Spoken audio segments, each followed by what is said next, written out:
नमस्कार दोस्तों, रेखा के बनारसी चैनल पे आप लोग का स्वागत है।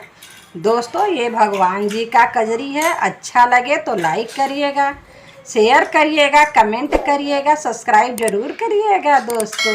नमस्कार दोस्तों।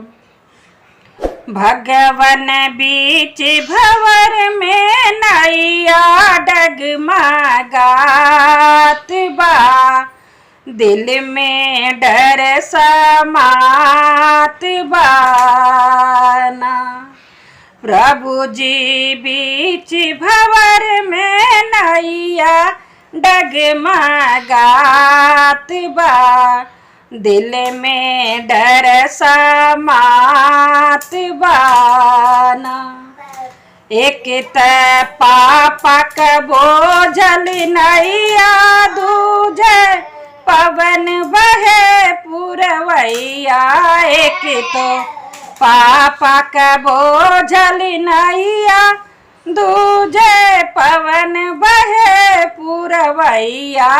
तीजे खेवन वाला केहू ना देखात बा, दिल में डर समात बाना।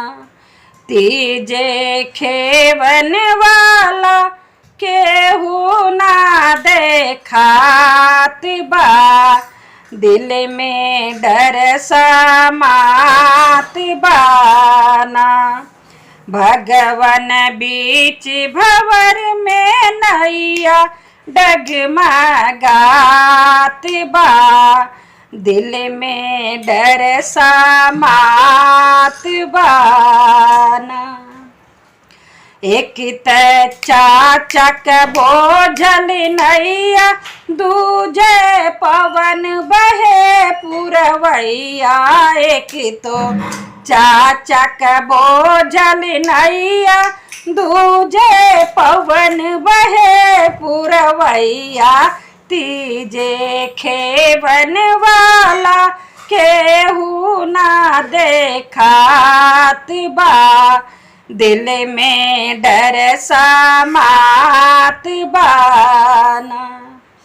तीजे खेवन वाला केहू ना देखात बा, दिल में डर समात बाना। प्रभु जी बीच भंवर में नैया डगमगात बा, दिल में डर समात बाना। एक त भैया क बोझल नैया, दूजे पवन बहे पुरवैया। एक तो भैया क बोझल नैया, दूजे पवन बहे पुरवैया।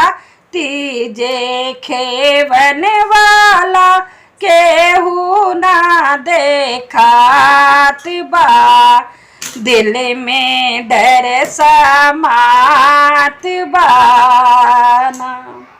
दिल में डर समात बाना। भगवन बीच भंवर में नैया डगमगात बा, दिल में डर समात बाना। प्रभु जी बीच भंवर में नैया डगमगात बा, दिल में डर समात बा।